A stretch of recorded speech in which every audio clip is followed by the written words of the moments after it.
Hello बच्चों and welcome back on my YouTube channel science study and motivation. आज जो है हम मैथ्स के ट्रिग्नोमेट्री के क्वेश्चन जो है क्वेश्चन नंबर 16 से क्वेश्चन नंबर 30 तक करेंगे। ये जो है ट्रिग्नोमेट्री के इंपॉर्टेंट क्वेश्चन का पार्ट 2 है। अगर आपने अभी तक पार्ट 1 नहीं देखा है तो आप चैनल पर जाकर पार्ट 1 देख सकते हैं। यहाँ पर हम अपने क्वेश्चन स्टार्ट करते हैं। हमारा पहला क्वेश्चन है, यदि tan theta is equal to √3 तो थीटा का मान क्या होगा।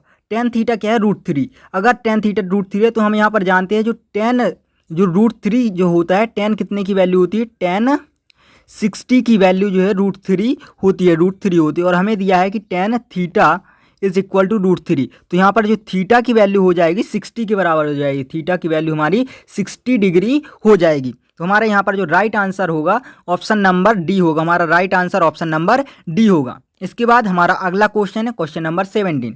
क्वेश्चन नंबर 17 है, cos 60 degree plus 1 upon cos 60 degree minus 1 का मान निम्नलिखित में से कौन होगा। तो यहाँ पर क्या करेंगे हम, cos 60 की वैल्यू हम जानते हैं कि cos 60 की वैल्यू जो होती है वो होती है cos 60 की वैल्यू होती है 1/2। cos 60 की वैल्यू 1/2 होती है। तो हम इस इक्वेशन में जो है cos 60 की वैल्यू रख देंगे। cos 60 की जगह पर रखेंगे 1/2 plus 1 as it is upon cos 60 की जगह पर 1/2 and minus 1 as it is. अब यहाँ पर 1/2 प्लस 1 जो है अंश में जो न्यूमरेटर है उसमें ऐड हो जाएगा, तो ये बन जाएगा 3/2 एंड डिनोमिनेटर जो हमारे पास हर है, हर में जो है 1/2 माइनस 1 है, तो यहाँ से ये बन जाएगा -1/2। अब इसके बाद जो है 2 से 2 कैंसिल आउट हो जाएगा एंड यहाँ से वैल्यू जो हो जाएगी हमारी -3 जो है हमारा आंसर हो जाएगा। तो हमारा जो राइट आंसर होगा ऑप्शन नंबर बी -3 होगा। इसके बाद हमारा अगला क्वेश्चन है क्वेश्चन नंबर 18। क्वेश्चन नंबर 18 है, tan 60 डिग्री का मान होगा। तो tan 60 की वैल्यू हम जानते हैं कि √3 होती है। tan 60 की वैल्यू √3 होती है और tan 30 की वैल्यू जो होती है वो 1/√3 होती है। यहाँ पर हमें tan 60 की वैल्यू बतानी, तो हमारा राइट आंसर जो हो जाएगा ऑप्शन नंबर ए होगा। इसके बाद हमारा अगला क्वेश्चन है क्वेश्चन नंबर 19। क्वेश्चन नंबर 19 है, sin 90।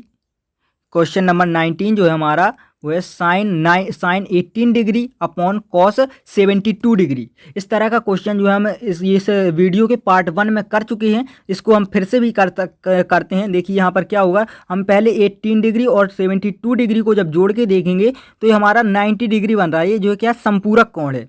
अब यहाँ पर हम जो है एक प्रॉपर्टी यहाँ पर लगाएंगे, जो साइन और कॉस में एक प्रॉपर्टी होती है कि sine 90 degree minus theta this is equal to क्या होता है, कॉस थीटा होता है। And cos 90 minus of theta this is equal to क्या होता है, साइन थीटा होता है। ये जो है दो प्रॉपर्टी होती हैं। तो इस क्वेश्चन को सॉल्व करने के लिए हम इन दो में से कोई भी प्रॉपर्टी का यूज कर सकते हैं। तो हम यहाँ पर क्या, साइन 90 जो साइन 18 डिग्री जो है हम इसको क्या लिखते हैं, साइन 18 को लिखते हैं sine 90 minus of 72 degree upon में cos 72 degree as it is लिखते हैं, cos 72 degree as it is. इसके बाद जो साइन 90 डिग्री माइनस 42 डिग्री जो बन गया, क्या बन गया कि साइन 90 डिग्री माइनस थीटा के फॉर्म में है। तो यहाँ पर जो इसकी वैल्यू हो जाएगी cos 72 डिग्री, तो इसकी वैल्यू cos 72 डिग्री लिखते हैं अपॉन में cos 72 डिग्री प्रेजेंट है। cos 72 से cos 72 कैंसिल हो जाएगा एंड हमारी वैल्यू जो हो जाएगी 1 हो जाएगी। तो हमारा क्वेश्चन नंबर 19 का राइट आंसर होगा ऑप्शन नंबर बी। इसके बाद हमारा अगला क्वेश्चन है क्वेश्चन नंबर 20। क्वेश्चन नंबर 20 क्या कहता है कि tan a बराबर होगा। तो यहाँ पर जो हमें ऑप्शन दिए हैं ये भी एक प्रॉपर्टी के ही रूप में है। जो हमारा tan a जो होता है कि यहाँ पे जो कॉट, पहले हम इसको जो है tan 90 डिग्री माइनस a को देखते हैं। tan 90 डिग्री माइनस a जो होता है हमारा, ये होता है कॉट ए के बराबर, कॉट ए के बराबर होता है। इसी तरह जो है cot 90 degree minus A, cot 90 degree minus of A this is equal to क्या होता है, tan ए होता है। तो हमें पूछा है tan ए की वैल्यू क्या होगी। तो tan ए की वैल्यू जो हो जाएगी कॉट 90 डिग्री माइनस ए हो जाएगी, कॉट 90 डिग्री माइनस ए। तो हमारा जो राइट आंसर हो जाएगा ऑप्शन नंबर ए होगा। इसके बाद हमारा अगला क्वेश्चन है क्वेश्चन नंबर 21। क्वेश्चन नंबर 21 है, क्वेश्चन नंबर 21 है, यदि साइन ए बराबर 3/4 है। क्या है कि साइन ए बराबर 3/4 है। साइन ए बराबर अगर 3/4 है तो हमें बताना है कॉस ए का मान क्या होगा। तो इसके लिए हम क्या करेंगे, साइन ए है तो यहाँ पर पहले हम एक जो है राइट एंगल ट्राइंगल जो है एक समकोण त्रिभुज ले लेते हैं और इसको जो है ए मान लेते हैं, ये क्या है ए है। एंड यहाँ पर जो ये एंगल ए है तो यहाँ पर इसके एंगल के सामने वाली भुजा लंब होगी और जो इससे जो जुड़ी हुई भुजा है वो क्या हो जाएगी, आधार हो जाएगी। और जो बची हुई लंबी भुजा है इसको हम कर्ण कहते हैं, क्या कहते हैं, कर्ण। इसके बाद हम जो है साइन ए जो है क्या है, साइन थीटा का जो फॉर्मूला लगाएंगे तो sine A is equal to जो होता है, sine A is equal to होता है लंब बटे आधार। क्या होता है, लंब बटे आधार, लंब बटे आधार होता है। एंड हमें साइन ए की वैल्यू पहले से दी हुई है 3/4, तो हमारा जो साइन की वैल्यू होती है लंब बटे कर्ण होती है। तो यहाँ पर जो 3 और 4, तो हमारा जो लंब आ गया वो 3 आ गया एंड कर्ण जो है हमारा 4 है। अब यहाँ पर हम क्या है, पाइथागोरस प्रमेय जब लगाएंगे तो पाइथागोरस प्रमेय के लिए क्या होगा, यहाँ पर कर्ण का स्क्वायर बराबर लंब का स्क्वायर प्लस आधार का स्क्वायर होगा, आधार का स्क्वायर। तो हमारे पास कर्ण जो है हमें 4 दिया है एंड लंब जो है हमें दिया है 3, तो इस 3 का स्क्वायर यहाँ पर 4 का स्क्वायर प्लस आधार का स्क्वायर, हमें आधार का स्क्वायर ये आधार जो है ज्ञात करना है। इसके बाद 4 का स्क्वायर जो हो जाएगा 16 माइनस ऑफ 3, जो 3 का स्क्वायर क्या 9 बनेगा, 16 को इस तरफ जब लाएंगे तो 9 एंड दिस इज आधार का स्क्वायर। तो आधार का स्क्वायर जो बना हमारा, आधार का square this is equal to, जब 16 में से 9 माइनस किए तो ये बनता है 7 एंड आधार जो हमारा यहाँ से क्या आ जाता है, आधार आ जाता है √7 के इक्वल जो है आ जाता है। तो हमारा आधार यहाँ से √7 बना। इसके बाद हमें निकालना है कॉस ए। कॉस ए क्या होता है, cos A this is equal to आधार अपॉन कर्ण होता है, आधार अपॉन कर्ण। तो आधार हमने निकाला है √7 एंड कर्ण हमें दिया है 4, तो हमारा जो राइट आंसर हो जाएगा ऑप्शन नंबर डी √7/4 हो जाएगा। इसके बाद हमारा अगला क्वेश्चन है क्वेश्चन नंबर 22। क्वेश्चन नंबर 22 है, निम्न में से किसका मान 0 डिग्री के बराबर होता है। हमें बताना है कि जो हमें ऑप्शन दिए हुए हैं इनमें से 0 डिग्री किसका मान है। तो हम यहाँ पर देखते हैं साइन 90 डिग्री हमें ऑप्शन नंबर ए में है। साइन 90 डिग्री की वैल्यू होती है 1, साइन 90 की वैल्यू 1 होती है एंड कॉस 90 की वैल्यू जो यहाँ पर होती है 0। तो हमारा जो राइट आंसर हो जाएगा ऑप्शन नंबर बी, कॉस 90 की वैल्यू 0 होती है। इसके बाद हमारे ऑप्शन नंबर सी में है कॉस 0, तो कॉस 0 की वैल्यू 1 होती है एंड tan 90 डिग्री की वैल्यू जो है इन्फिनिटी होती है। तो यहाँ पर हम देख सकते हैं हमारा राइट आंसर जो है ऑप्शन नंबर बी है।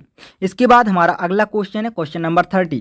क्वेश्चन नंबर 30 में है, यदि कॉस ए बराबर 3/5 है, कॉस ए बराबर 3/5 है तो tan ए का मान क्या होगा, हमें tan ए का मान बताना है। तो यहाँ पर फिर से अगेन हम जो है ट्राइंगल मानेंगे, राइट एंगल ट्राइंगल जो है समकोण त्रिभुज मानेंगे, इसको जो है एंगल ए मान लेते हैं। तो जो सामने वाली भुजा लंब, इससे जुड़ी हुई भुजा आधार एंड जो सबसे लंबी भुजा है उसको हम कर्ण कहेंगे। तो यहाँ पर जो कॉस ए बराबर जो हमारा होता है, कॉस ए जो होता है क्या होता है, आधार अपॉन कर्ण होता है। क्या होता है, आधार अपॉन कर्ण होता है। आधार हमें दिया है 5, 3 एंड कर्ण दिया है 5। अब यहाँ पर हम जब पाइथागोरस प्रमेय लगाएंगे तो हम देखेंगे कि हमारे पास लंब की वैल्यू जो आएगी 4 आएगी। आप यहाँ पर पाइथागोरस प्रमेय लगा सकते हैं तो हमारे पास लंब की वैल्यू 4 आ जाएगी। इसके बाद हमें tan ए की वैल्यू निकालनी है, tan ए की वैल्यू निकालनी है। tan ए क्या होता है कि tan ए जो होता है लंब बटे आधार होता है। tan A is equal to लंब बटे आधार होता है, लंब बटे आधार होता है। एंड हमारा जो लंब यहाँ पर आया था वो 4 आया था और आधार जो है हमें दिया हुआ है 3। तो हमारा जो राइट आंसर हो जाएगा 4/3, जो हमारा राइट आंसर होगा 4/3, ऑप्शन नंबर ए होगा। इसके बाद हमारा अगला क्वेश्चन है क्वेश्चन नंबर 24। क्वेश्चन नंबर 24 है, यदि sine 42 degree is equal to, यदि sine 42 degree is equal to A and cos 42 degree is equal to B, तो निम्नलिखित में से कौन सा कथन सत्य है। अब यहाँ पर जो है हमें इस क्वेश्चन को सॉल्व करने के लिए एक प्रॉपर्टी को जो है याद करने की आवश्यकता होती है। अगर आपको वो प्रॉपर्टी याद है तो आप इस क्वेश्चन को बड़ी आसानी से कर सकते हैं। यहाँ पर हमारी जो प्रॉपर्टी होती है वो होती है sine square theta plus cos square theta plus cos square theta this is equal to 1। यहाँ पर जो थीटा की वैल्यू होती है दोनों में, साइन में और कॉस में जो सेम होती है। तो ये हम यहाँ पर देखेंगे कि sine 42 degree and cos 42 degree दोनों में थीटा की वैल्यू क्या है, सेम है। तो हम यहाँ पर क्या करेंगे कि इसको जो इक्वेशन नंबर 1 मान लेते हैं एंड इसको इक्वेशन नंबर 2 मान लेते हैं। क्या करेंगे, इक्वेशन नंबर 1 का स्क्वायर करेंगे एंड इक्वेशन नंबर 2 का स्क्वायर करेंगे। तो हमारी वैल्यूज क्या बन जाएंगी कि sine square 42 degree this is equal to A square and cos square 42 degree this is equal to B square. इसके बाद हम क्या करेंगे कि दोनों को जो है जोड़ देंगे। जब दोनों को जोड़ेंगे तो हमारे पास बनेगा sine square 42 degree plus cos square 42 degree this is equal to A square plus B square. अब इसके बाद क्या है कि sine square 42 degree plus cos square 42 degree, ये क्या बनता है कि sine square theta plus cos square theta बनता है। And sine square theta plus cos square theta हम जानते हैं कि क्या होता है, 1 के इक्वल होता है। तो हम यहाँ से वैल्यू क्या पुट कर देंगे कि A square plus B square is equal to 1। अब हम यहाँ पर क्या करेंगे कि A square plus B square equal to 1 हमें प्राप्त हो चुका है, जो हम इसको जो है यहाँ तक कर चुके हैं। अब हम इसको ऑप्शन से मैच करेंगे। अगर हम ये 1 minus A square is equal to B square करते हैं, हमें बताना है निम्नलिखित में से कौन सा सत्य है। तो जब हम यहाँ पर ए स्क्वायर को इस तरफ लाएंगे तो हमारा बनेगा B square is equal to 1 minus of A square, B square is equal to 1 minus A square बन जाएगा। क्या है कि B A square plus B square is equal to 1 बना, तो B square is equal to 1 minus A square बन गया है। एक ऑप्शन नंबर ए हो सकता है। इसके बाद हम देखते हैं कि 1 plus A square equal to B, तो ये नहीं हो सकता है। एंड हमें दिया है ए स्क्वायर माइनस वी स्क्वायर, तो ये भी नहीं हो सकता। लेकिन हमें ऑप्शन नंबर सी में दिया है under root A square plus B square this is equal to 1। तो जो हमें दिया है कि A square plus B square this is equal to 1। हम इस इक्वेशन को क्या, इसका अगर दोनों ओर वर्गमूल ले लेते हैं तो इसकी वैल्यू क्या होती है कि हमारी जो है under root A square plus B square is equal to जो है 1, क्योंकि 1 का वर्गमूल 1 ही होता है। तो यहाँ पर हमारे दो ऑप्शन मैच हो रहे हैं, option number A and option number C. अगर ऐसे क्वेश्चन आपके पेपर में आते हैं तो ऐसी सिचुएशन में आपको बोनस मार्क्स मिलते हैं। तो ऐसे अगर आपके दो जो ऑप्शन मैच हो रहे हैं तो आपको परेशान होने की ज़रूरत नहीं है, आप कोई भी ऑप्शन उसमें से एक लगा दीजिए। अगर आपके ऑप्शन जो है आंसर 2 हो तो वहाँ पर आपको बोनस मार्क्स मिलते हैं। इसके बाद हमारा अगला क्वेश्चन है cos square theta minus cot square theta this is equal to. तो ये प्रॉपर्टी है, आपको अगर प्रॉपर्टी याद होगी तो आप जस्ट 1 सेकंड में इसका आंसर दे सकते हैं। तो यहाँ पर cos square theta minus cot square theta this is equal to 1 होता है। Cos square theta minus cot square theta की वैल्यू 1 होती है। तो हमारे यहाँ पर राइट आंसर जो हो जाएगा ऑप्शन नंबर बी होगा। इसके बाद हमारा अगला क्वेश्चन है क्वेश्चन नंबर 26। क्वेश्चन नंबर 26 में cot square theta is equal to 3 है, तो हमें थीटा की वैल्यू बतानी है। हमारे पास दिया हुआ है cot square theta this is equal to 3। अब हम क्या करेंगे कि हमें कॉट थीटा पहले निकालेंगे। तो इसके लिए हम क्या करेंगे, दोनों पक्षों का क्या है वर्गमूल करेंगे। तो कॉट स्क्वायर थीटा का जब वर्गमूल करेंगे तो हमारे पास आएगा कॉट थीटा, एंड 3 का जब वर्गमूल करेंगे तो हमारे पास आएगा रूट 3। हमें यहाँ पर देखना है कि कॉट थीटा जो है रूट 3 है, तो जो है रूट 3 जो है कॉट में किस जो है एंगल के लिए वैल्यू आती है। तो हम देखते हैं कि कॉट 30 की वैल्यू जो होती है, कॉट 30 की वैल्यू क्या होती है, रूट 3 होती है। कॉट 30 की वैल्यू जो हमारी रूट 3 होती है। तो हमारा राइट आंसर जो हो जाएगा ऑप्शन नंबर सी जो है राइट आंसर हो जाएगा। इसके बाद हमारा अगला क्वेश्चन है क्वेश्चन नंबर 27।